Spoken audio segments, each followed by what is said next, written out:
Bonsoir, bonsoir mes frères et sœurs. On peut prendre notre place.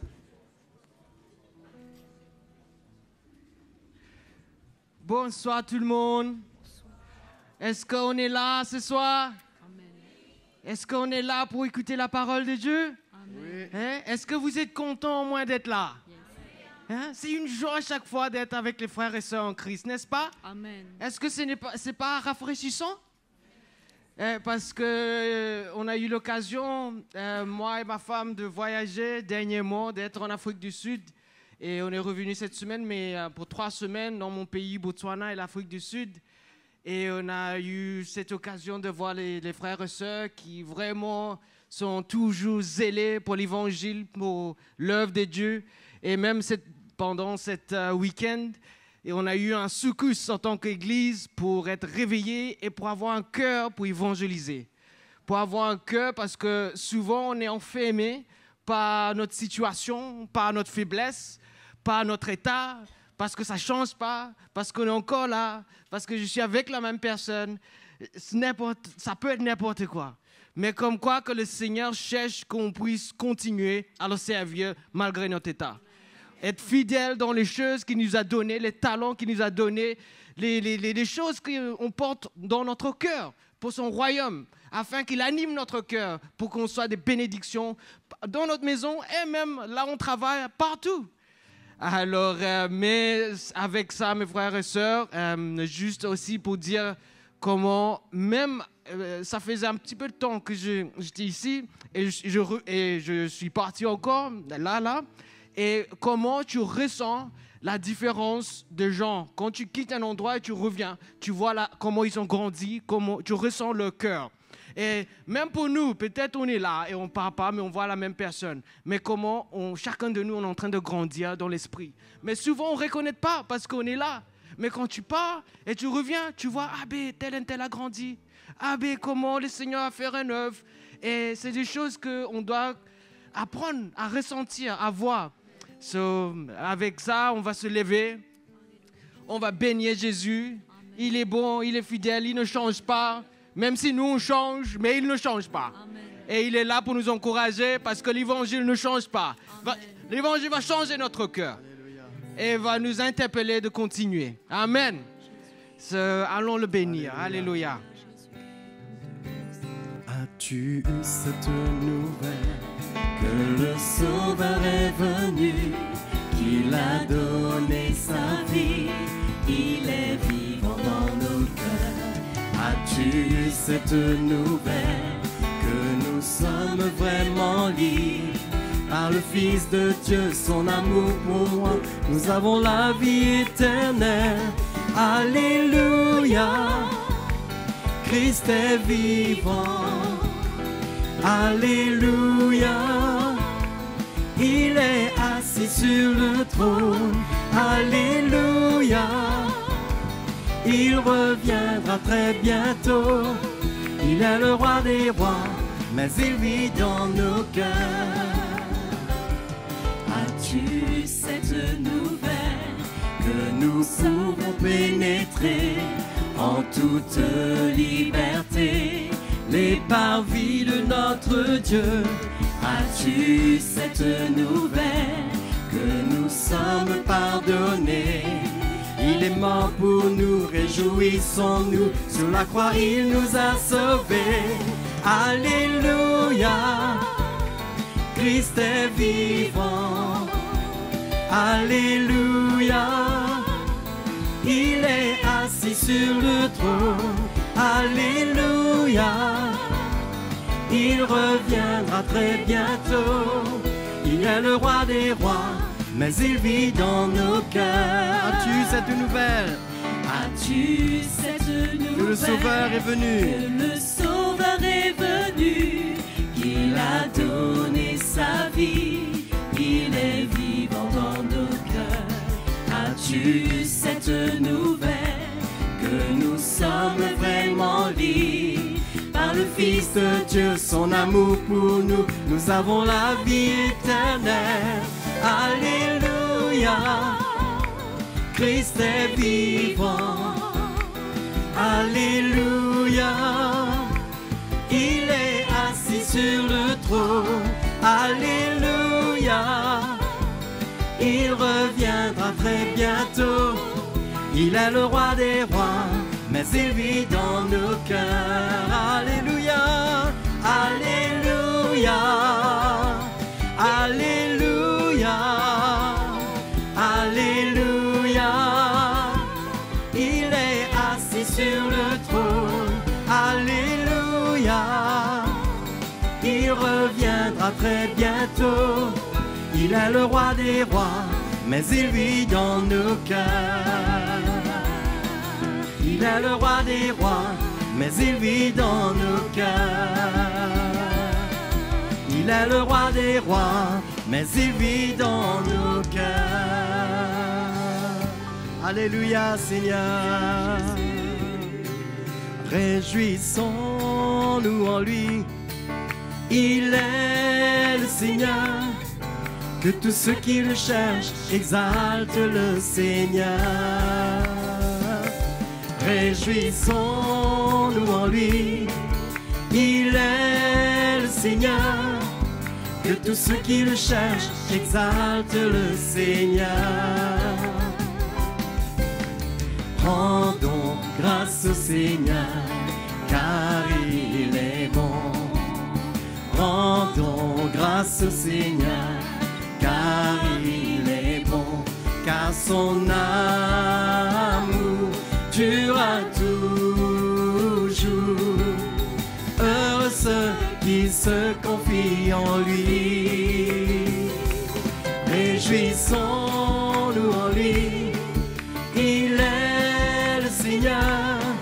Que tous ceux qui le cherchent exaltent le Seigneur. Réjouissons-nous en lui. Il est le Seigneur. Que tous ceux qui le cherchent exaltent le Seigneur. Rendons grâce au Seigneur, invoquons son nom. Rendons grâce au Seigneur, invoquons son nom. Chantons gloire et louange en glorifiant son saint nom. Réjouissons-nous en lui. Il est le Seigneur. Que tous ceux qui le cherchent exaltent le Seigneur. Réjouissons-nous en lui. Il est le Seigneur. Que tous ceux qui le cherchent exaltent le Seigneur. Réjouissons-nous en lui. Réjouissons-nous en lui. Il est le Seigneur. Que tous ceux qui le cherchent exaltent le Seigneur. Que tous ceux qui le cherchent, que tous ceux qui le cherchent exaltent le Seigneur. Alléluia. Que tous ceux qui le cherchent exaltent le Seigneur. Alléluia, Seigneur. Nous t'exaltons, Jésus. Nous t'exaltons, Seigneur. Alléluia, notre Dieu. Alléluia, Seigneur. Alléluia. La splendeur du grand roi, revêtu de sa gloire, réjouit toute la terre, réjouit toute la terre, enveloppé de lumière. Devant lui tout s'éclaire, tout est à découvert, tout est à découvert. Notre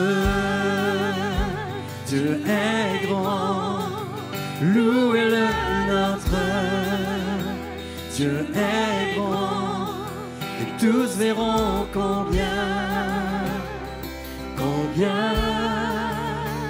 Dieu est grand.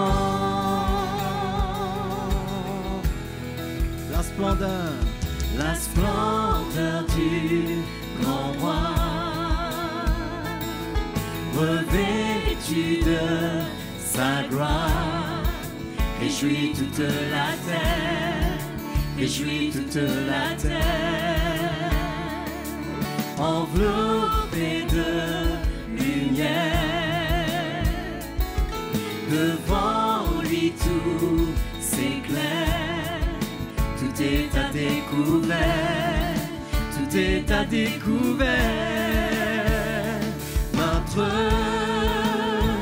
Dieu est grand, louez-le, notre Dieu est grand, et tous verront combien, combien Dieu est grand. Notre Dieu, notre Dieu est grand, louez-le, notre Dieu est grand, et tous verront combien, oui combien Dieu est grand. Il a le nom le plus élevé, le nom le plus élevé, digne d'être loué. Nos cœurs verront combien Dieu est grand.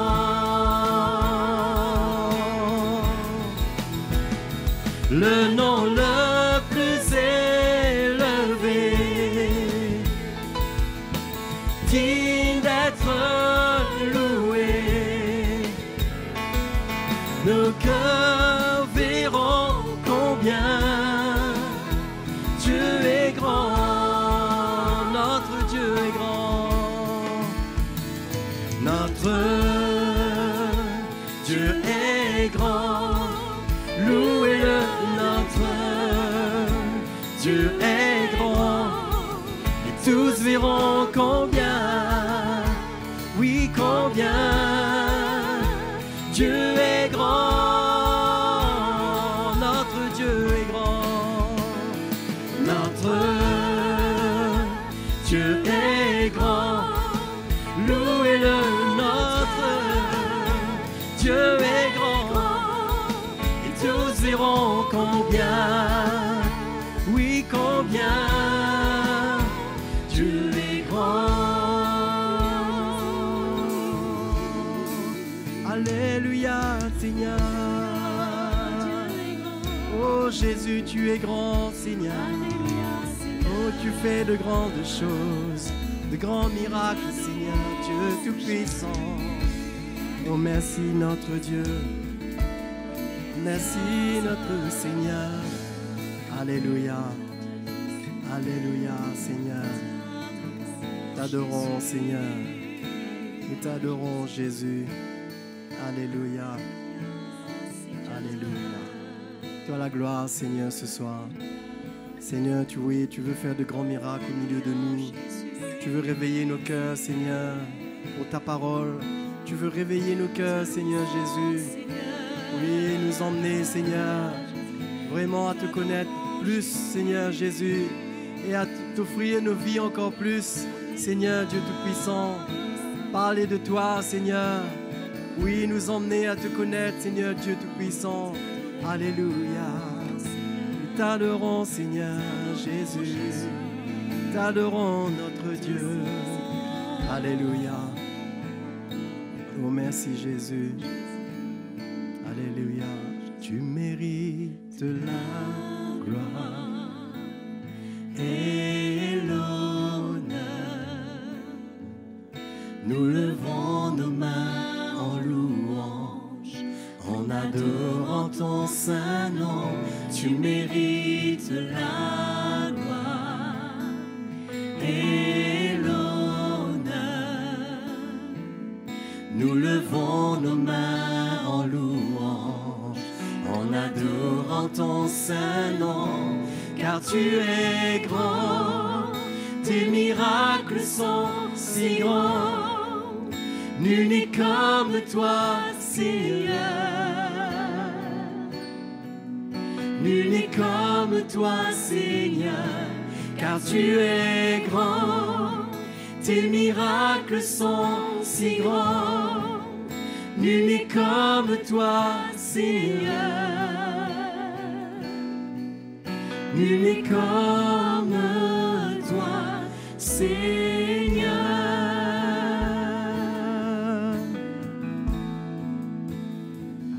Tu mérites la gloire et l'honneur. Nous levons nos mains en louange, en adorant ton saint nom. Tu mérites la gloire et l'honneur. Nous levons nos mains en louange, en adorant ton saint nom. Car tu es grand, tes miracles sont si grands, nul n'est comme toi, Seigneur.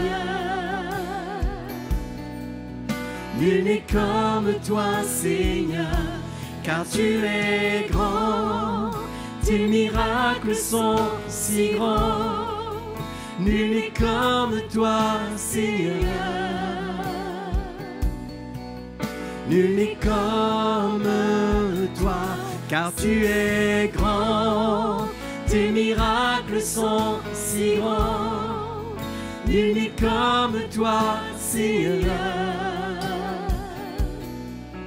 Nul n'est comme toi, Seigneur, car tu es grand, tes miracles sont si grands, nul n'est comme toi, Seigneur. Nul n'est comme toi, Seigneur. Nul n'est comme toi, Seigneur.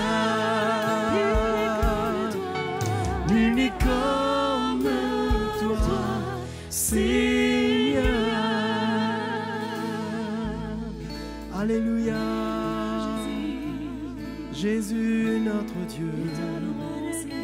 Tu mérites toute la gloire, Seigneur, toute la louange, Seigneur, de ton peuple ce soir. Tu mérites, Seigneur, notre adoration. Alléluia, Seigneur Dieu Tout-Puissant. Oui, Seigneur Dieu. Seigneur, car qui peut changer nos cœurs comme toi tu le fais? Seigneur, qui peut transformer une vie comme tu le fais, Seigneur Jésus? Tu mérites toute la gloire, Seigneur Dieu. Alléluia. Seigneur, tu enlèves nos ténèbres, tu les remplaces, Seigneur, par ta lumière. Oh Jésus, quand nous sommes enfoncés, Seigneur, c'est là que tu viens, c'est là que tu interviens.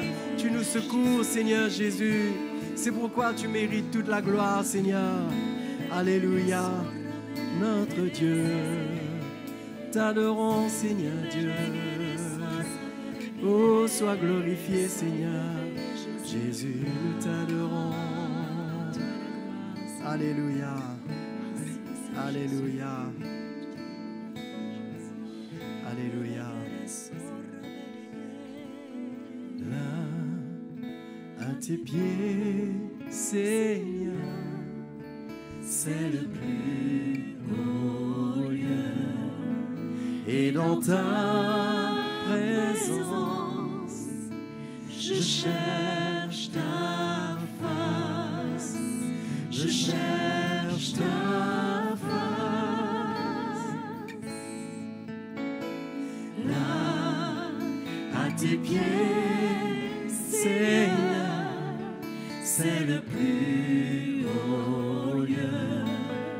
Et dans ta présence, je cherche ta face. Je cherche ta face. Il n'y a pas plus grand appel, ni plus grand honneur que de se courber devant ton trône. Émerveillé par ta gloire, entouré de ta grâce, Seigneur, je vis pour t'adorer.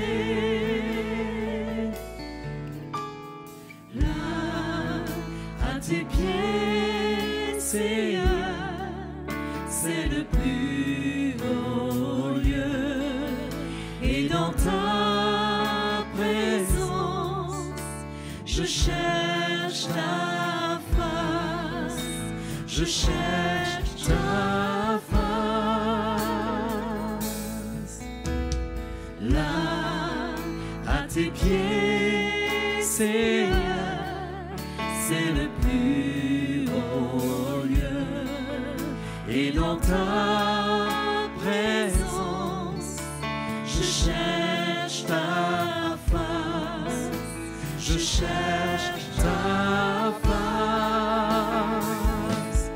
Il n'y a pas plus grand appel, ni plus grand honneur que de se couper devant ton trône,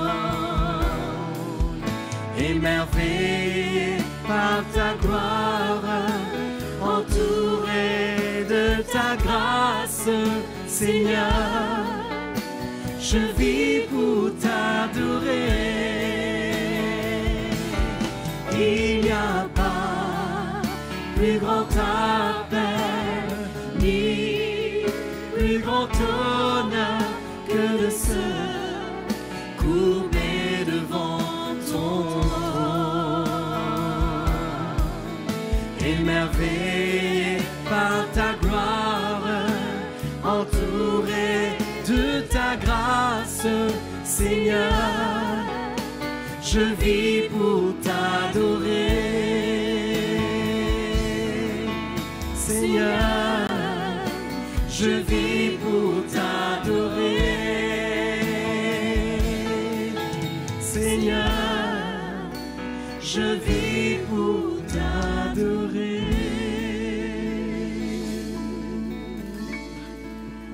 Alléluia, Seigneur, Jésus, Jésus. Alléluia, Seigneur. Gloire à toi. Alléluia. Merci, Seigneur. C'est par ta grâce que tu nous as accueillis, Seigneur, et que nous pouvons nous tenir là devant toi. C'est toi qui nous as conviés aux choses de l'Esprit, à ton royaume. Nous voulons te remercier parce que c'est toi qui vas nous rendre capables de posséder cet héritage merveilleux que tu as préparé pour nous. Nous voulons te remercier. C'est toi qui es l'alpha et l'oméga, le commencement et la fin. Tu conduis toutes choses, Seigneur. Ta main est sur nous et nous voulons accepter que ta main est sur nous et que c'est elle qui œuvre en nous. Merci, Seigneur, de nous aider à courber nos cœurs pour accepter l'œuvre de ta volonté. Accomplis ton œuvre en nous, révèle-nous l'évangile qui nous éclaire pour que nous ayons l'intelligence de ton œuvre dans nos vies. Seigneur, nous te remercions ce soir. Nous te remercions de tout notre cœur. Nous sommes loin de pouvoir imaginer tout ce que tu as préparé pour nous. Ce sont des choses merveilleuses, Seigneur, dont nous ne sommes pas dignes. Mais nous voulons marcher d'une manière digne de cet appel. Enseigne-nous, éclaire-nous. Que ton esprit œuvre dans nos cœurs ce soir. Nous te remercions. Nous te bénissons pour tout ce que tu vas accomplir. Merci, Seigneur, au nom de Jésus. Amen. Amen.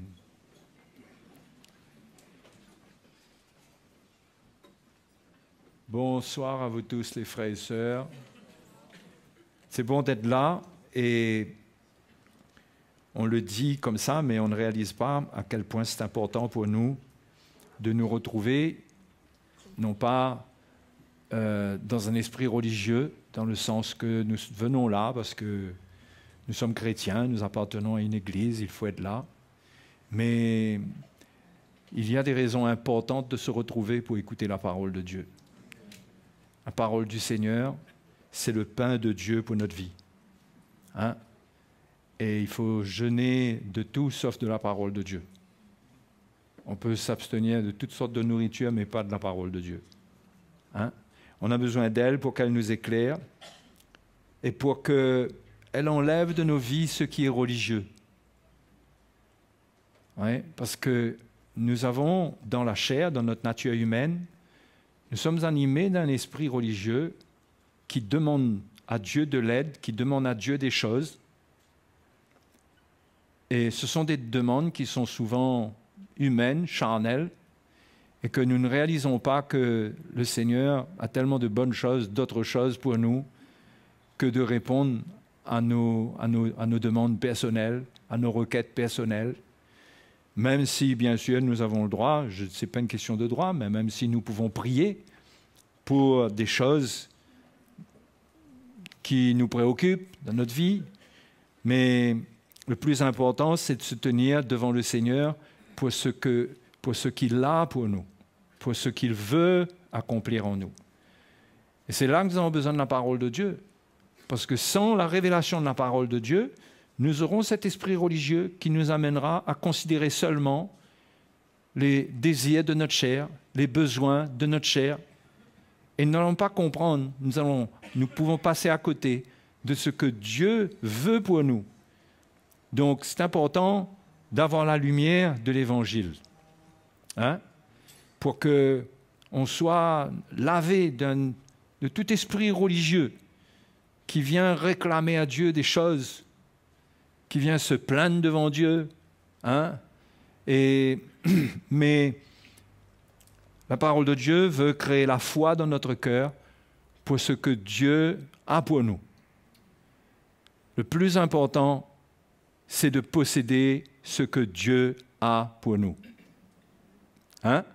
C'est ça le plus important. Ce n'est pas que Dieu nous donne ce que nous demandons, c'est qu'il nous donne ce que lui, il en réserve pour nous. Donc, ce soir, on va lire un passage de la parole du Seigneur dans Philippiens chapitre 2.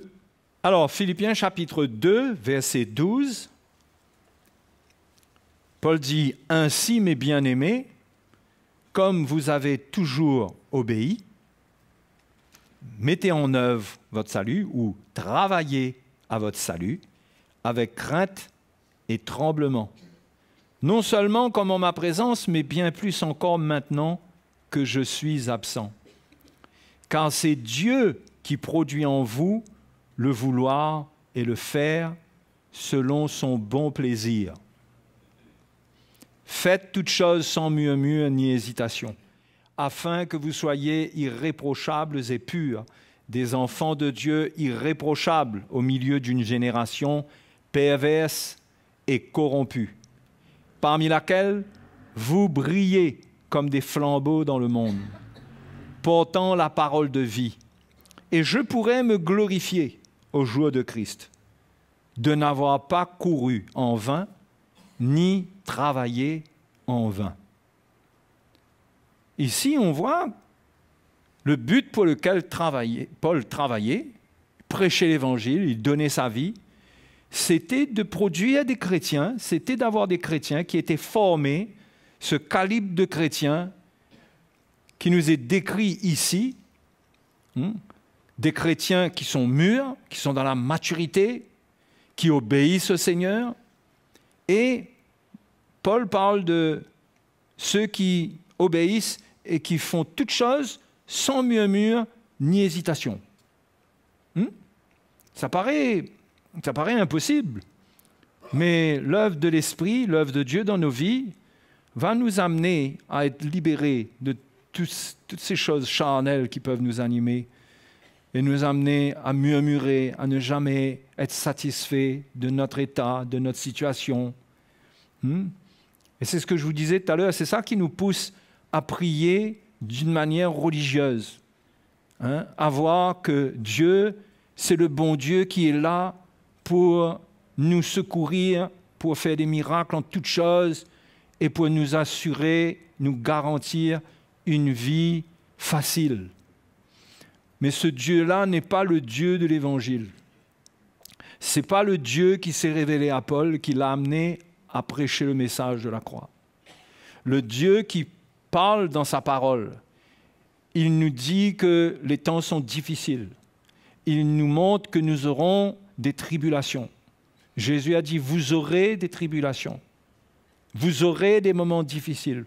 Paul a même dit, ce n'est pas beaucoup de tribulations qu'il nous faut entrer dans le royaume de Dieu. Donc, la promesse d'une vie facile en venant au Seigneur, c'est une fausse promesse. C'est une fausse promesse. La vie chrétienne, je l'entends de plus en plus parce que les chrétiens sont de plus en plus éprouvés, elle n'est pas facile. Et il ne faut pas essayer de tourner ça d'une manière qu'on se persuade que le Seigneur, lui, il va agir pour nous rendre la vie facile. Pour qu'à chaque problème qu'on a, il va faire le miracle dans le problème. Gloire à Dieu, quel Dieu merveilleux. Le problème avec cet évangile, c'est que ça ne produira pas de la maturité. Ça n'amènera pas le chrétien à changer, à apprendre à endurer. Parce que si dès qu'il crie, il a le biberon dans la bouche, qu'est-ce qu'il va apprendre? À crier encore plus, pour avoir plus de biberon dans la bouche. Tandis que s'il apprend à se passer de biberon, il finira par comprendre quelque chose. Il grandira, ça produira la patience en lui, il surmontera ses états capricieux et il apprendra à marcher avec Dieu sans être quelqu'un qui exige quoi que ce soit de Dieu, mais être quelqu'un qui veut connaître Dieu, qui veut connaître son plan. Qui veut connaître son plan. Donc, Paul, il dit qu'au jour de Christ, si les chrétiens arrivent à vivre ce qu'il est en train de décrire là, pour lui, il dit qu'il n'aura pas travaillé en vain. Parce que arriver à un autre but, c'est travailler pour rien.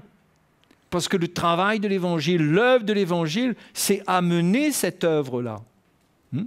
C'est pourquoi l'apôtre Paul dit, il parle de travailler à votre salut, avec crainte et tremblement. Il dit, car c'est Dieu qui produit en vous le vouloir et le faire. C'est-à-dire, Dieu est à l'œuvre en nous. La vie chrétienne envisagée sous un autre angle, sous l'angle de bénédiction, de grâce, je ne dis pas que ça n'existe pas, bien sûr, que le Seigneur va prendre soin de nous et tout. Mais on ne peut pas envisager la vie chrétienne seulement sous cet angle-là. Ce que le chrétien doit rechercher, c'est qu'est-ce que Dieu est en train de faire en lui. Qu'est-ce que Dieu est en train de produire en lui? Qu'est-ce que Dieu veut faire en moi? Et la vie chrétienne consiste à rechercher l'œuvre de Dieu en nous. L'œuvre de Dieu en nous. C'est ça la vie chrétienne. C'est le but, c'est ce que Dieu nous demande de rechercher afin de nous faire atteindre le but. Le but qui est la maturité, surmonter tout ce qui est charnel.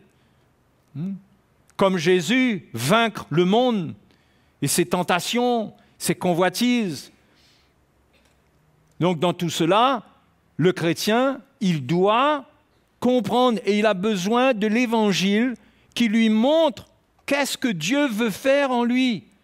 Et Dieu, lui, Paul dit que ce Dieu-là, il produit en vous, il dit aux Philippiens.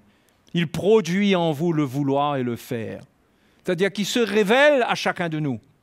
C'est lui qui nous parle. C'est lui qui œuvre. Et parfois, nous pouvons tellement être distraits dans nos moments difficiles que nous pouvons rater ce qu'il est en train de faire dans notre vie. Et heureusement que l'Évangile est là. C'est pourquoi la dernière chose dont il faut se séparer quand on n'est pas bien, c'est la révélation de la parole de Dieu. Parce que c'est elle qui nous secoue et qui nous ramène à ce que Dieu veut faire. Et veut faire en nous. Paul, c'était son évangile. Il dit « Christ en vous, l'espérance de la gloire ». L'œuvre de Dieu, c'est une œuvre à l'intérieur de nous. Ça commence par une révélation de l'évangile. Et c'est ça, le bon plaisir de Dieu, c'est qu'il accomplisse le vouloir et le faire. Il va nous rendre capables d'accomplir sa volonté, d'obéir quand il va mettre en nous sa volonté et son vouloir. Il va nous révéler qu'est-ce qu'il veut. Qu'est-ce qu'il veut? Un chrétien doit désirer connaître qu'est-ce que Dieu veut pour sa vie et ne pas simplement vouloir faire connaître à Dieu ce qu'il veut de Dieu. Parce que ce qu'il veut, il a le droit de demander à Dieu et être dans la foi. Il n'y a pas de problème. Mais si sa vie, c'est ça, il va rater, il risque de tout rater. Et l'Évangile est annoncé vainement dans sa vie. Il croit vainement. Bien sûr que quand tu reçois l'Évangile, c'est l'Évangile du salut, il a la vie éternelle, mais jusqu'à quand tiendra-t-il dans les moments difficiles si Dieu ne change pas son cœur? C'est pourquoi la base de l'œuvre de l'Évangile, c'est de nous changer. Et ce changement n'est pas facile, ce changement pour enlever les murmures, les hésitations, tout ce qui nous fait nous retenir, ne pas donner notre vie, ne pas lui faire confiance. Ah, il faut que l'Évangile se révèle à nous pour enlever ces choses. Nous ne pouvons pas par nous-mêmes nous débarrasser de nos raisonnements, de nos pensées, de nos doutes. Nous avons besoin de l'œuvre de Dieu. Mais nous devons nous attendre à l'œuvre de Dieu. Nous devons désirer la révélation du Seigneur. Et nous devons rester avec la révélation, parce que si le message de la croix vient à la fin des temps, comme c'est en train de se passer en ce moment, où des milliers de serviteurs de Dieu s'ouvrent à ce message, c'est pourquoi? C'est parce qu'il y a un perfectionnement qui vient au travers de ce message. C'est parce que c'est le message qui nous tire des enfantillages et qui nous amène dans la maturité. Pourquoi ça? Parce que nous sommes à la fin des temps. Les temps vont être difficiles, il va être dur, il va être difficile de tenir dans ces derniers temps. On ne pourra pas par notre propre force. Sans l'œuvre de Dieu dans notre vie, on ne pourra pas. Je peux vous dire, les frères et sœurs, on ne pourra pas. Il faudra l'œuvre du Seigneur. Donc, il faut accepter étape par étape l'œuvre de l'Évangile dans nos vies. On ne peut pas juste se baser sur notre bonne disposition aujourd'hui et croire qu'avec ça, on va finir la course. La bonne disposition doit ouvrir notre cœur pour apprendre de lui, pour comprendre qu'est-ce qu'il veut faire. Et il y a une chose qui est certaine, les moments difficiles sont des moments qui font partie du plan de Dieu. Et souvent, Dieu n'arrête pas certains moments difficiles parce qu'il a quelque chose à faire dedans. Il y a quelque chose qu'il veut déposer dans notre cœur dans les moments difficiles. Il y a une œuvre. Mais si nous n'avons pas l'Évangile, nous n'allons pas comprendre cette œuvre, nous allons rater cette œuvre. C'est pourquoi c'est une priorité pour le chrétien de s'attacher à l'Évangile, de se détacher de tout faux évangile et de s'attacher au message de Christ qui est pur. C'est une priorité maintenant, parce que l'œuvre de Dieu ne se fera pas au travers d'évangiles hybrides, mélangés, avec de l'erreur et de la vérité. C'est pas comme ça que ça marche. Il faut que ça soit pur. Donc, c'est une priorité de se séparer de toute fausseté et de chercher la pureté de l'Évangile, l'eau pure de la parole de Dieu pour être lavé, pour être nettoyé, purifié, pour être perfectionné. Les frères et les sœurs, l'Évangile est une puissance de Dieu pour nous sauver, pas seulement pour nous donner le salut aux jours où nous croyons, mais c'est la puissance de Dieu qui nous accompagne dans notre vie. Jusqu'à la fin, nous avons besoin de la révélation de l'Évangile. Parce que nos pensées s'égarent vite. Nos pensées s'éloignent et s'égarent rapidement. Tout ce qui est charnel en nous se manifeste rapidement. Les incrédulités viennent, les doutes viennent. Mais il faut l'Évangile pour rester avec ce que Dieu veut faire. Et par son esprit, Dieu produit en nous le vouloir et le faire. L'Évangile n'est pas quelque chose de mort. Quand on connaît la volonté de Dieu, le Saint-Esprit nous accompagne. Il nous accompagne. Quand on reçoit l'Évangile, c'est lui qui nous mène, c'est lui qui nous pousse, c'est lui qui nous inspire, c'est lui qui nous mène dans des moments où nous allons être testés. Ce n'est pas sa volonté. Je ne suis pas en train de dire que Dieu nous pousse à pécher, pas du tout, je ne parle pas de ça. Mais il y a des moments qui sont des moments d'épreuve, de test, que le Seigneur, par sa puissance, il pourrait bien arrêter, il pourrait dire non, non, pas question. Il est le Tout-Puissant. Il peut empêcher les moments difficiles. Mais pourquoi est-ce que ça vient? Est-ce que ça veut dire que le Seigneur n'est pas grand, n'est pas puissant? Au contraire, il est tellement puissant qu'il contrôle même les moments difficiles et il nous tient dans sa main et il nous forme. Et le chrétien doit accepter cela. Et ça c'est ce qui faisait la joie de l'apôtre Paul. C'est de ressentir que les Philippiens, ils avaient cette crainte-là, ils avaient ce cœur, cette obéissance. Ils avaient eu la révélation de ce qu'il transportait. Ils avaient compris son cœur. Ils le soutenaient d'ailleurs de toutes sortes de manières. C'était des pauvres. Ils lui envoyaient même des offrandes pour le soutenir en prison. Là, il ne s'agissait pas d'un prédicateur charismatique qui utilisait 2 ou 3 versets pour se remplir les poches. Mais c'est quelqu'un qui donnait sa vie, qui est en prison. Là, il leur écrit cette lettre. Il est dans la souffrance, mais il dit « je me réjouis ». Il dit « réjouissez-vous avec moi ». Dans son cœur, il était dans une joie. Pourquoi ? Parce que ce qu'il visait chez les Philippiens, c'était la maturité. Et vu leur attitude et ce qu'ils faisaient, il voyait que ces chrétiens-là avaient saisi quelque chose. Donc il prie pour que vraiment, ils aillent jusqu'au bout, qu'ils arrivent à se débarrasser de tout murmure, de toute hésitation, afin qu'ils accomplissent parfaitement la volonté de Dieu. Et tout ça commence par l'œuvre du Seigneur en nous. Romains chapitre 12 nous dit, au verset 2, au verset 1, « Je vous exhorte donc, frères, par les compassions de Dieu, à offrir vos corps comme un sacrifice vivant, saint, agréable à Dieu, ce qui sera de votre part un culte raisonnable. » Vous voyez, ça parle de quoi? Ça parle du don de notre vie. Comme Jésus s'est donné à la croix, il n'a pas, ce qu'il a accompli à la croix, ce n'était pas pour lui, c'était la volonté du Père et c'était pour notre salut. Eh bien, le même chemin a été tracé pour nous. C'est d'offrir à nous aussi nos corps comme un sacrifice vivant, saint, agréable à Dieu. Et il dit au verset 2, « Ne vous conformez pas au siècle présent. » Parce que l'esprit du siècle présent, c'est tout sauf ça. C'est tout sauf ça. L'esprit du siècle présent, c'est la vie de la convoitise, c'est la vie de la chair, c'est l'égoïsme, c'est vivre pour soi, c'est chacun pour soi. Mais l'esprit qui a été manifesté par la mort de Christ, qui est dans l'Évangile maintenant, c'est le don de notre vie, le don de notre corps même. Ce qui veut dire que tout notre être devrait être offert au Seigneur. C'est notre culte raisonnable. C'est ce qui est raisonnable de notre part. C'est la moindre des choses que nous pourrions faire. Offrir totalement notre vie. C'est comme si Paul dit, ça c'est le minimum. Il dit, vu ce que le Seigneur a fait pour vous, parce qu'avant le chapitre 12, il explique le plan de Dieu depuis le chapitre 1. L'Épître aux Romains, c'est la révélation du salut, du plan de Dieu, du jugement de Dieu, de la rédemption. Paul parle du baptême, du sens du baptême, il parle du ministère du Saint-Esprit, de la vie d'esprit. Il parle de tout cela. Au chapitre 12, il dit, vous avez tout ça. Eh bien, la moindre des choses, c'est d'offrir vos corps. C'est d'offrir vos corps comme un sacrifice vivant. Et quel est l'ennemi de ce don de notre vie? Eh bien, c'est l'esprit du monde. C'est l'esprit du monde. Parce qu'un chrétien qui va vivre comme ça, il va se consacrer entièrement à plaire à Dieu, il sera persécuté. Il ne sera pas compris du monde.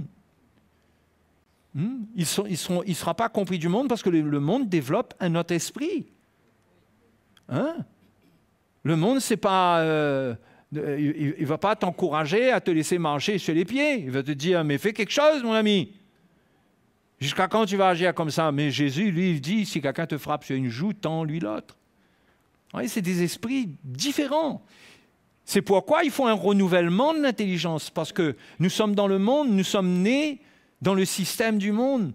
Notre chair, notre intelligence, tout est corrompu, ça a besoin d'être renouvelé. Sinon, on n'arrive pas à discerner la volonté de Dieu, parce que Paul le dit, ne vous conformez pas au siècle présent, mais soyez transformés par le renouvellement de l'intelligence. C'est-à-dire, vous devez changer votre manière de voir la vie et comprendre la vie sous un autre angle. Et que les choses de la vie maintenant prennent un autre sens. Autrefois, vous aviez l'habitude de vous plaindre. Maintenant, non. Maintenant, vous comprenez que vous appartenez à Dieu, qu'il est à l'œuvre dans votre vie pour vous perfectionner. Que ce qu'il peut aimer, vous êtes dans la main de Dieu. Ce qu'il peut aimer, eh bien, c'est pour vous changer, c'est pour vous transformer, c'est pour votre bien. C'est pourquoi, avant cela, au chapitre 8, verset 28, on connaît le verset « Toutes choses concourent au bien de ceux qui aiment Dieu et qui sont appelés selon son dessein ». Il faut connaître le dessein de Dieu, parce que toutes choses concourent à notre bien, parce que nous sommes appelés à un dessein. Donc tout ce qui arrive contribue à l'accomplissement de ce dessein, de ce plan pour notre vie. Mais si nous gardons la mentalité du monde, l'esprit du monde, eh bien, nous n'arriverons pas à accueillir l'œuvre que Dieu veut faire. Parce que l'œuvre que Dieu veut faire, ça cause des souffrances dans notre vie. C'est pas facile. Ça nous demande de renoncer à nous-mêmes. Ça nous demande d'endurer des situations dans lesquelles on aimerait plutôt dire « Seigneur, arrête tout ça, change tout ça ». C'est instinctif, c'est humain. La souffrance nous fait crier à Dieu pour que Dieu nous rende libres. Jésus lui-même est allé à la croix. Quand il a vu ce qui allait lui arriver, lui aussi, il a dit « Père, s'il est possible que cette coupe s'éloigne de moi ». Mais il s'est soumis à la volonté de Dieu parce qu'il n'avait pas l'esprit du monde en lui. Il savait quelle était la volonté de Dieu pour sa vie. Et il avait besoin d'être fortifié pour accomplir cette volonté-là. Et la Bible nous dit qu'un ange même est descendu du ciel pour le fortifier. Et il a continué. Il a continué, il a pris sa croix, il est allé, il a affronté Pilate, les Juifs, les pharisiens. Il les a tous affrontés, les Romains qui l'ont battu. Il les a tous affrontés. Et il a vaincu le monde. Il n'a pas vaincu le monde de la manière que nous penserions. Il a vaincu le monde en n'agissant pas comme le monde, en acceptant sa mort, parce que de toute façon, il allait ressusciter, lui, et c'était ça, sa glorieuse victoire. Et nous, c'est pareil. Les situations viennent, les moments difficiles viennent, ça nous tape dessus. Nous participons aux souffrances de Christ. Nous pouvons être persécutés, être mal compris. Nous souffrons avec ce qui est dans notre chair, mais nous devons accepter et comprendre que le chemin de la libération, c'est le chemin de la croix. C'est le chemin de la croix, ce n'est pas le chemin facile. Mais nous aurions tendance, nous, plutôt que de faire comme le Seigneur, dire, Seigneur, s'il n'y a pas d'autre moyen, moi je ne peux pas. Moi je ne peux pas. Nous pourrions faire cela, nous sommes libres. Il y a des gens à qui Jésus a parlé, ils n'ont pas écouté ce que le Seigneur leur a dit. Ils sont partis. Ils ont fui. Pendant combien de temps, je ne sais pas. Mais nous pouvons, avec la lumière de l'Évangile, comprendre la main de Dieu qui s'appesantit sur nous. La main de Dieu sur notre vie. Qu'est-ce qu'elle veut faire, cette main du Seigneur là? La main de Jésus, la main du crucifié. Que cette main-là, qu'est-ce qu'elle veut faire dans notre vie? Elle veut produire le vouloir et le faire qui vient de Dieu.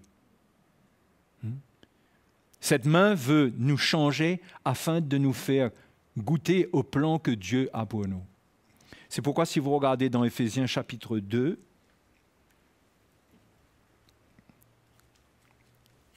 Éphésiens chapitre 2, et le verset 8 nous montre de quelle manière nous avons été sauvés.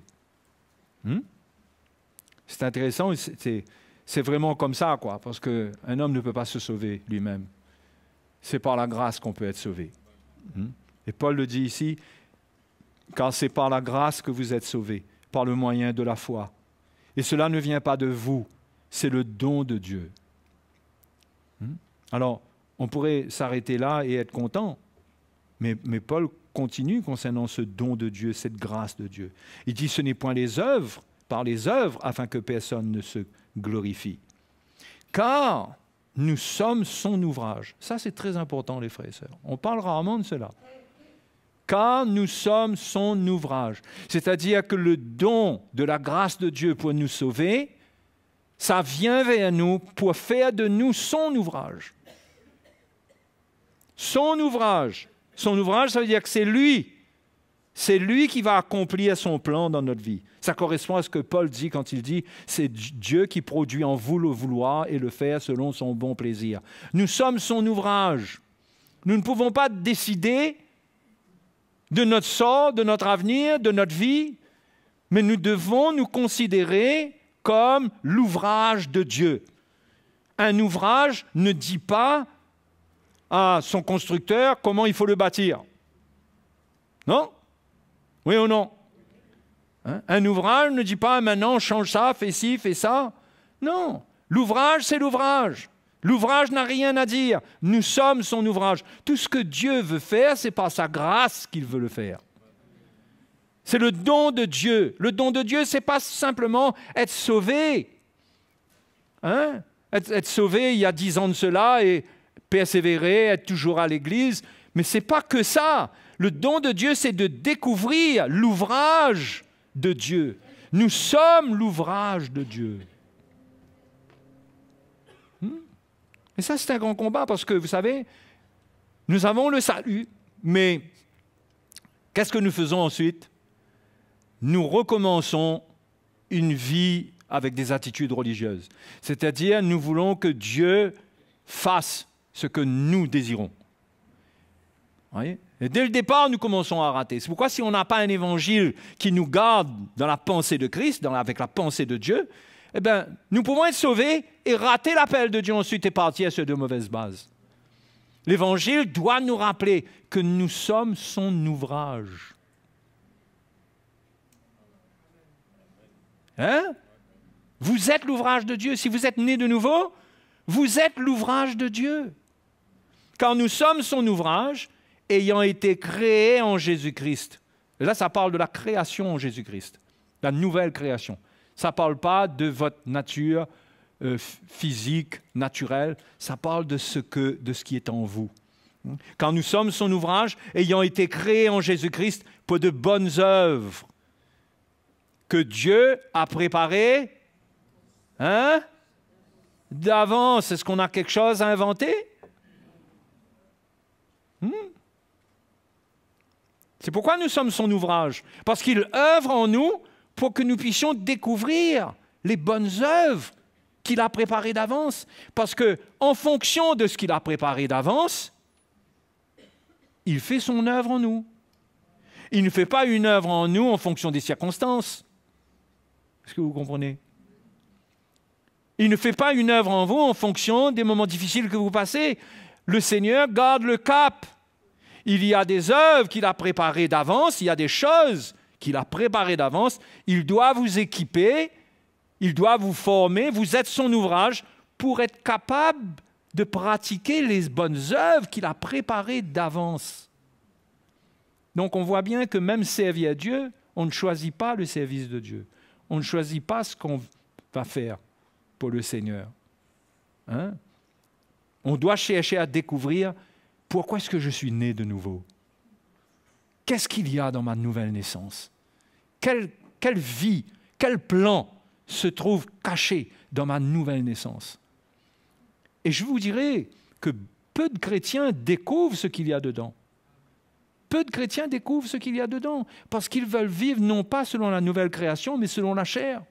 Ils veulent s'assurer que la vie terrestre se passe bien.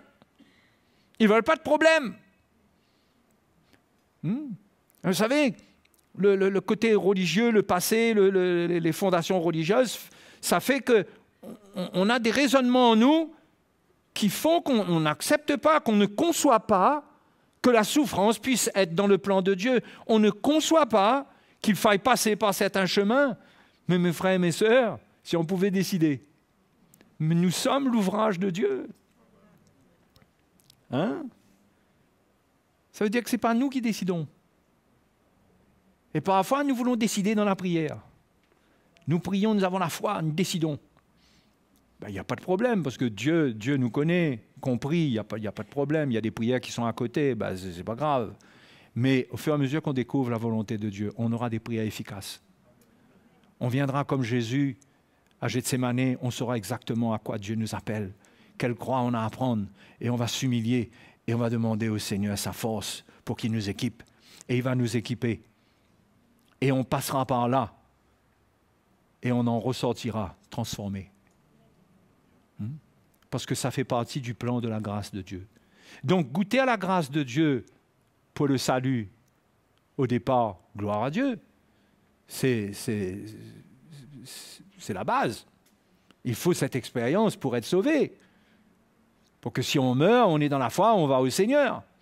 Mais la vie, ce n'est pas le commencement de la vie. Toute la vie qu'on a, c'est découvrir l'œuvre de Dieu dans notre vie. Et c'est s'humilier sous la main de Dieu comme étant son ouvrage. Et de dire, Seigneur, je suis ton ouvrage. Je ne peux pas me faire moi-même. Et si je dois avoir des moments difficiles, je dois passer par là, équipe-moi. Parce que le Seigneur veut nous équiper. Il sait bien, Jésus a dit, sans moi, vous ne pouvez rien faire. Le Seigneur sait qu'on n'a pas la capacité. Lui-même, ça a été dur pour lui quand il est allé à la croix.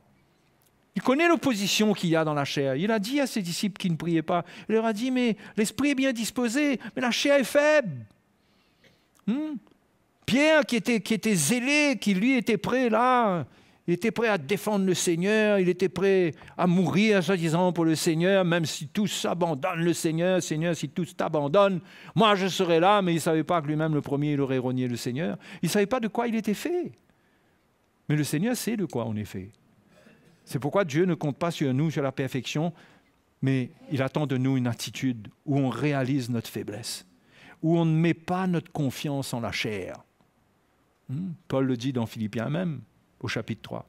Il dit, nous ne sommes pas de ceux qui mettons notre confiance en la chair, qui mettons notre confiance en nous-mêmes. Nous sommes faibles. Si Dieu ne nous tient pas, nous tombons comme ça. C'est pourquoi Paul met l'accent avec les Philippiens, ce qu'on a lu tout à l'heure, sur l'obéissance. Il dit, comme vous avez toujours obéi, eh bien, travaillez à votre salut avec crainte et tremblement. Parce que ce qu'on doit craindre de rater, c'est ce que Dieu veut faire en nous. Parce que c'est là-dedans qu'il y a la force, qu'il y a la grâce, qu'il y a ce qu'il faut, il y a l'équipement divin pour faire face à tout ce qui va venir dans ces derniers temps. C'est dans le travail qu'il va faire. C'est jusqu'à quelle profondeur il peut creuser, il peut aller dans notre vie. Et ça fait mal, parce que nous sommes dans la chair. C'est pourquoi nous avons besoin d'une révélation puissante pour accepter. Donc moi, ce soir, je veux vous encourager à comprendre que Dieu a un plan qu'il a préparé d'avance, il a des œuvres qu'il a préparées d'avance. Qui sait ce que le Seigneur a préparé pour chacun de nous. Et tout cela est attaché à la nouvelle création en nous. Et notre attitude doit être « Je suis l'ouvrage de Dieu ». Je dois prier comme étant l'ouvrage de Dieu, pas comme étant celui qui décide. Je dois crier à Dieu si j'ai mal, si je souffre. Je crie à Dieu pour qu'il m'aide, mais je garde les yeux sur l'œuvre de la croix. Parce que cette œuvre de la croix, elle s'applique dans notre vie par les moments difficiles, les moments durs. C'est l'œuvre de la croix pour mettre à mort notre nature charnelle, pour nous libérer des choses terrestres, même des impuretés. C'est extraordinaire de voir comment Pierre dit, mais c'est assez dans le temps passé d'avoir accompli la volonté des païens. Il dit maintenant, il faut s'armer de la pensée de souffrir. Parce que c'est comme cela qu'on va se débarrasser des choses qui ne sont pas bonnes. Il y a des choses auxquelles on donne encore de l'intérêt, mais les moments difficiles vont nous vider de tout intérêt pour des choses futiles qui ne mènent nulle part. Ça, c'est l'œuvre de Dieu. Il y a des choses dont on se débarrasse parce qu'il y a une grâce spéciale, mais il y a des choses où Dieu va nous mener dans un désert, il va nous emmener dans certaines expériences qui vont allumer un feu en nous. Et ce feu-là va consumer ce qui n'est pas bon. La sanctification n'est pas une œuvre intellectuelle, ce n'est pas une œuvre légaliste. Ce n'est pas une œuvre légaliste, ce n'est pas on comprend, on applique. Vous savez, si c'était aussi simple. Mais la sanctification, le fin fond de la sanctification, l'œuvre profonde de la sanctification, ce n'est pas je comprends et j'applique. C'est que Dieu produit en moi le vouloir et le faire selon son bon plaisir. Et là, j'obéis. Il me conduit dans des circonstances. Il me demande de prendre ma croix. Il me demande de renoncer à certaines choses. Il me demande de renoncer à tirer ma vengeance personnelle. Il me demande de m'humilier. Il me demande d'accepter que même si ce n'est pas facile, accepte et n'accepte pas la réaction de la chair. C'est la faire vivre. C'est lui donner de la force. Il faut qu'elle meure. Donc on apprenne à faire mourir ce qui n'est pas bon en prenant notre croix. Et Dieu, par la révélation de l'Évangile, il veut amener cela en nous. Il veut nous communiquer une grâce pour qu'on soit capable de crucifier la chair. C'est l'appel du Seigneur pour nous. Dans 2 Corinthiens chapitre 3, on voit comment Dieu intervient dans son ouvrage. Au verset 17, Paul dit « Or, le Seigneur, c'est l'Esprit. Et là où est l'Esprit du Seigneur, là est la liberté. » Nous tous, dont le visage découvert reflète la gloire du Seigneur. Sûrement que votre version dit « Nous tous qui, le visage découvert, contemplons comme dans un miroir la gloire du Seigneur. » Nous sommes transformés en la même image, de gloire en gloire par l'Esprit du Seigneur. Voyez, nous sommes l'ouvrage de Dieu. Qu'est-ce que Dieu veut faire dans cet ouvrage que nous sommes? Il veut nous transformer de gloire en gloire à la ressemblance de son Fils Jésus. Et ça, ce n'est pas notre œuvre. Encore une fois, ici, Paul montre que ce n'est pas l'œuvre de l'homme, ce n'est pas l'œuvre de la loi. Il dit que le Seigneur, c'est l'Esprit, et là où est l'Esprit du Seigneur, là est la liberté. De quoi est-ce qu'il parle? Ce qui veut dire que nous qui avons reçu l'Esprit, ce n'est pas sur la base de la loi que nous allons essayer de changer. Parce que là où est l'Esprit, là est la liberté. Nous sommes libres. Nous sommes libres de quoi? Nous sommes libres de la loi. Nous sommes libres des exigences de la loi. Nous sommes libres de la condamnation de la loi. Nous n'avons pas besoin de la loi. Nous avons le Saint-Esprit. Là où il est, là est la liberté. Et qu'est-ce qu'il fait, le Saint-Esprit? Eh bien, il nous amène à contempler la gloire du Seigneur pour être transformés de gloire en gloire. C'est une contemplation. C'est avoir une révélation. C'est avoir une lumière. C'est saisir dans l'esprit le plan de Dieu. Ce n'est pas appliquer des lois comme c'était sous l'Ancienne Alliance. C'est pourquoi dans ce passage, il parle de Moïse, il parle de la loi, il parle du voile que Moïse mettait sur son visage et que le peuple d'Israël ne pouvait pas regarder cette gloire parce que ce n'était pas le plan non plus, parce que Moïse avait un peu de gloire sur son visage, mais c'était une gloire passagère.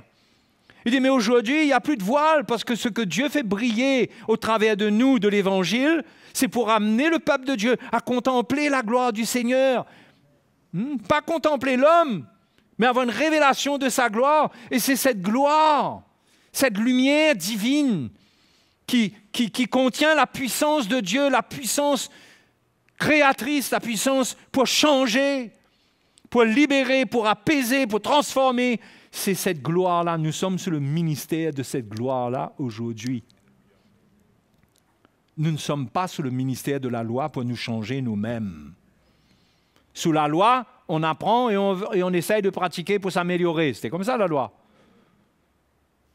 Mais aujourd'hui, l'Esprit de Dieu vient et il a balayé cette loi. Ce n'est pas en se tournant vers la loi qu'on va entrer dans la perfection. Mais c'est en contemplant le Seigneur, la gloire du Seigneur. Et c'est là le ministère du Saint-Esprit qui nous a été donné. C'est pourquoi nous avons reçu le Saint-Esprit. C'est pour que nous ayons une communion avec le Saint-Esprit ensemble. C'est pour que lorsque l'Évangile est annoncé par l'Esprit, que vous puissiez le recevoir par l'Esprit et que cela amène une contemplation du Seigneur. On réalise l'œuvre de Dieu pour notre vie. Et cela touche notre cœur. Et cela est plus fort que d'essayer nous-mêmes. Nous ne pouvons pas nous changer. Nous sommes son ouvrage. C'est pourquoi aujourd'hui, il n'y a plus la loi. C'est la liberté. On est libre de la loi. Fini. On ne va pas retourner sous sa malédiction. Elle ne peut rien de bon pour nous. Elle va nous condamner au contraire. Mais avec l'Esprit, nous sommes libres. Le Saint-Esprit est une personne extraordinaire qui ne nous condamne pas. Qui ne nous menace pas. C'est la liberté. Pourquoi ça? Pour cette liberté, pour qu'on soit en paix avec Dieu. On n'a plus de condamnation. Mais le but, c'est quoi? Pourquoi il n'y a plus de condamnation? Pourquoi est-ce que Paul dit, nous avons maintenant au chapitre 5, il dit, nous avons la paix avec Dieu par Jésus-Christ. Au chapitre 8, il dit, au verset 1, il n'y a plus de condamnation pour ceux qui sont en Jésus-Christ. Quel est le but? Il y a un but. Ce n'est pas juste un état, ce n'est pas juste dire, gloire à Dieu. On a la paix avec Dieu, alléluia. Il n'y a plus de condamnation, alléluia. Mais il y a un but, ce n'est pas la fin, ça. Il y a un but, c'est qu'on puisse nous approcher de lui et le contempler, l'adorer, le prier, le chercher. Alléluia. Et lui, il nous transforme de gloire en gloire. Alléluia. Ce n'est pas une bonne nouvelle, ça? Mais ce que cela nous coûte de renoncer à nous-mêmes. Parce qu'on ne peut pas mélanger cette œuvre pure de la part de Dieu avec notre volonté. Et c'est là le grand combat. Ça demande vraiment la mort de la chair. Elle n'a aucune part dedans.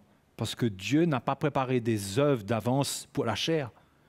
On a été recréé en Jésus-Christ. On est de nouvelles créatures. Tout est nouveau, les choses anciennes de Corinthiens 5, 17.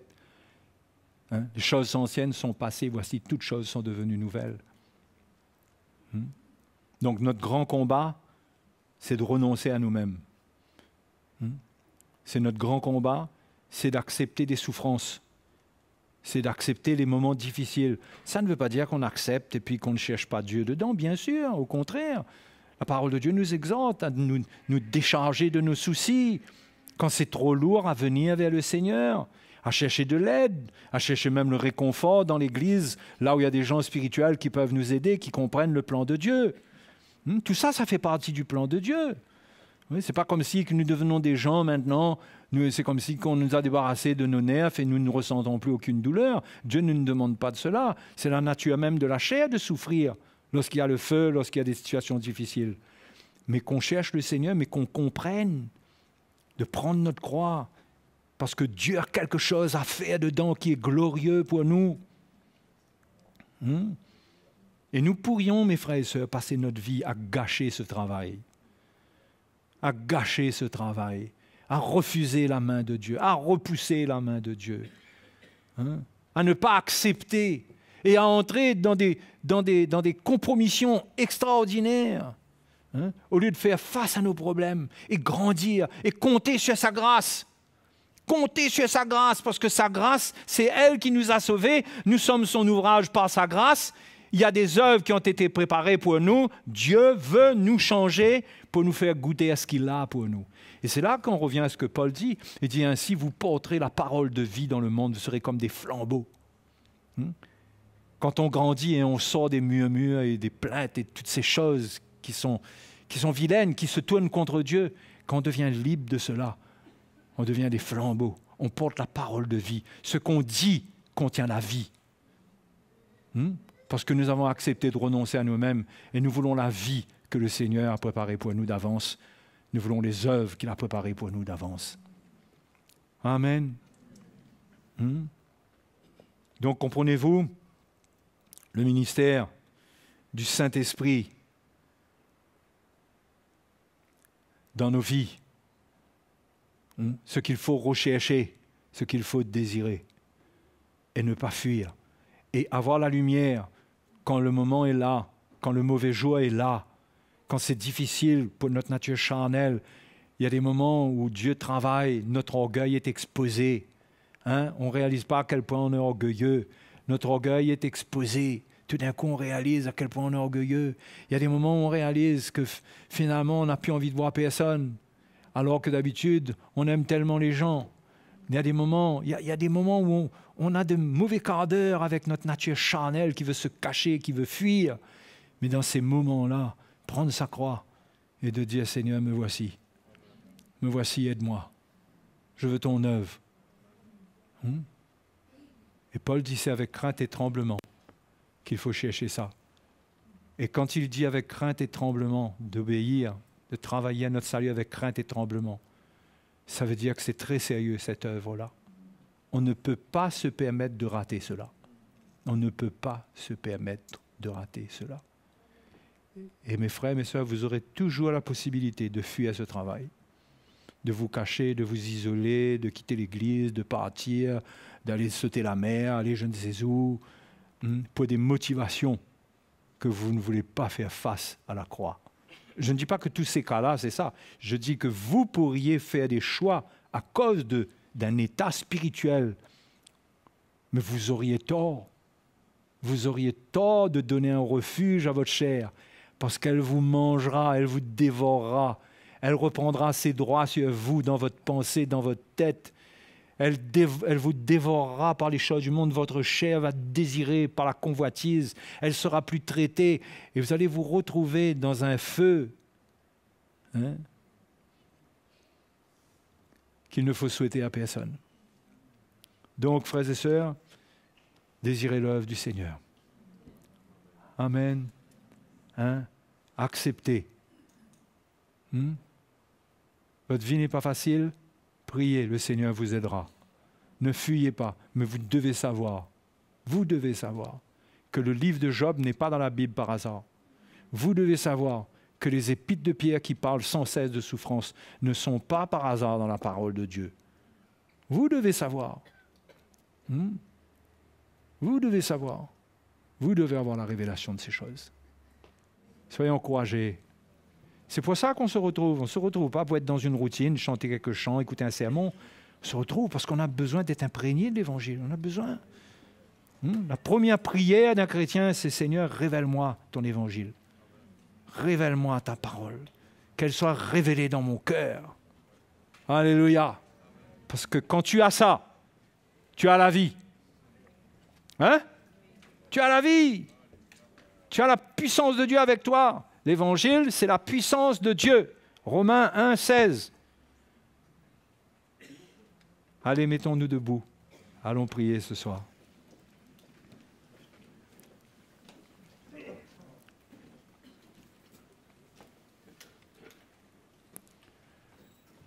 Alléluia. Gloire à Dieu. Merci Seigneur.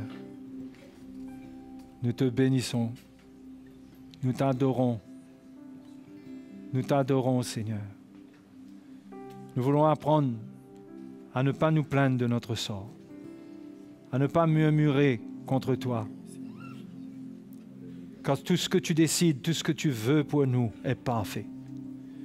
Et l'œuvre à laquelle tu veux nous mener, que tu veux accomplir, est parfaite.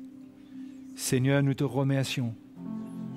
Affermis-nous dans la foi, fortifie-nous dans la foi, pour que nous puissions résister au diable qui n'aime pas cela, qui veut nous détourner de cette œuvre glorieuse, l'ennemi qui veut nous garder fragiles, vulnérables. À chaque fois, construisant en nous un état de cœur rebelle, incrédule. C'est l'œuvre de l'ennemi. Nous ne voulons pas de cela. Seigneur, éclaire les frères et sœurs, qu'ils comprennent ton travail dans leur vie, qu'ils le comprennent par révélation. Seigneur, mets la révélation dans leur cœur. Et dans notre cœur à tous, il y a des moments où nous en avons besoin plus que d'autres. Nous avons besoin de cette lumière parce que nous ne savons plus où nous sommes. Mais nous savons que tu es avec nous, Seigneur. Mais parfois, nous nous demandons même où tu es. Jésus a affermi notre foi. Aide-nous, secours-nous. Merci pour ta grâce. Merci pour ta grâce. Alléluia, merci Seigneur. Vous voulez d'un tel Dieu, vous les frères et sœurs? Vous voulez d'un Seigneur qui vous dit, eh bien tu vas avoir des moments difficiles pour entrer dans mon royaume. Parce qu'il va falloir que j'enlève beaucoup de choses de toi. Et ça ne va pas être simple, parce que je ne le ferai pas contre ta volonté. Tu devras accepter. Je ne le ferai pas contre ta volonté. Donc, acceptez un Dieu comme ça. Il y a des gens qui vous diront, mais vous êtes fous de croire en un Dieu pareil. Mais c'est le Dieu de la Bible. C'est le Dieu qui n'éteint pas le feu, mais qui vient dedans. C'est pas ça qui est arrivé à Daniel? Pas à Daniel, aux amis de Daniel. Le feu. Il y avait un quatrième, ils étaient 3 dans le feu, il y avait un 4e qui était dedans, qui avait une figure de fils de Dieu. Jésus était venu au milieu d'eux. Il n'a pas éteint le feu, il est venu dans le feu avec eux. Et Jésus est venu dans le feu avec nous. Il est mort à la croix. Et quand il se tient dans le feu avec nous, l'épreuve ne peut pas nous détruire. Mais nous pouvons souffrir, mais l'épreuve ne peut pas nous détruire.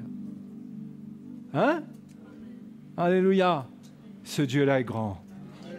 Il tient toutes choses dans sa main. Nous le louons. Hein? Et quand il a fini son œuvre, la Bible nous dit, après que vous aurez souffert pour un peu de temps, lui-même vous rendra inébranlable, vous perfectionnera, vous sanctifiera lui-même. Lui-même, il va faire ça. Donc, ouvrons nos cœurs et accueillons. Disons, Seigneur, aide-moi à accueillir comme toi, tu as accueilli la croix. Je n'ai pas la force de cela. Mais accorde-moi cette grâce, Seigneur. Merci, Seigneur. Seigneur, nous te bénissons ce soir. Nous te bénissons ce soir pour ta grâce, pour ton amour envers chacun de nous. Seigneur, tu es bon. Tu te révèles à tes enfants, tu nous révèles ce que tu veux accomplir en nous. Comment tu veux nous transformer de gloire en gloire à ton image. Nous désirons cette œuvre. Nous désirons ce travail en nous. Merci Seigneur. Merci pour ta grâce. Alléluia. Allons remercier le Seigneur, allons l'adorer ce soir. Allons chanter un chant du fond de notre cœur, de tout notre cœur, parce que les chants que Dieu nous donne, eh bien, le but, c'est que ça exprime notre reconnaissance. Nous sommes reconnaissants et nous le chantons et nous nous réjouissons dans la communion avec lui et cela nous fait du bien pendant que nous l'adorons. Alléluia. Adorons le Seigneur ce soir. J'élève ma voix vers Jésus, le Sauveur de mon âme. Lui seul connaît mon cœur, mes joies, mes peines et mes souffrances. En ces moments, Jésus est là. J'élève ma voix vers Jésus, le Sauveur de mon âme. Lui seul connaît mon cœur, mes joies, mes peines et mes souffrances. En ces moments, Jésus est là. La croix de Jésus m'a libéré. La croix de Jésus m'a transformé. La croix de Jésus m'a rendu la vie. La croix de Jésus a tout accompli.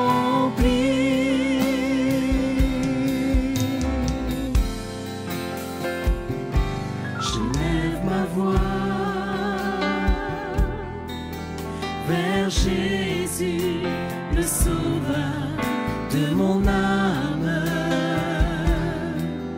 Lui seul connaît mon cœur, mes joies, mes peines et mes souffrances.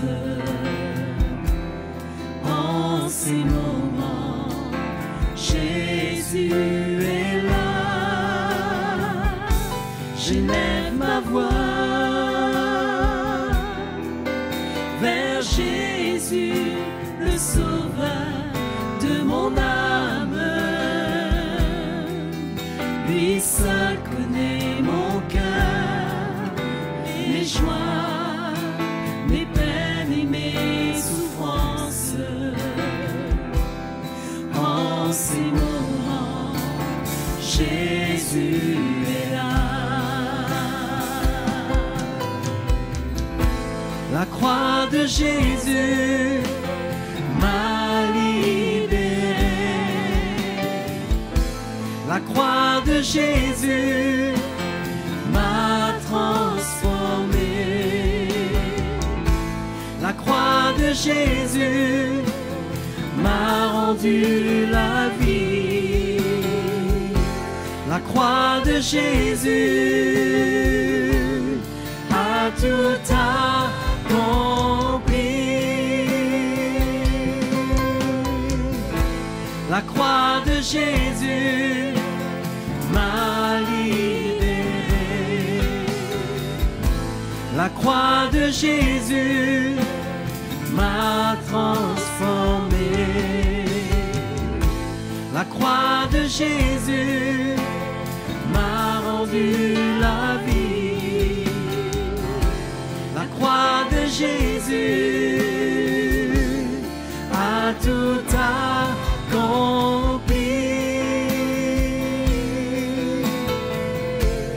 A tout accompli.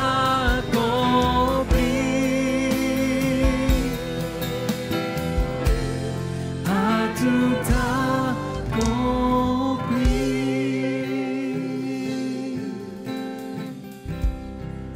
Alléluia, Seigneur Jésus. Alléluia. Merci Jésus. Merci Seigneur pour ta bonté envers nous.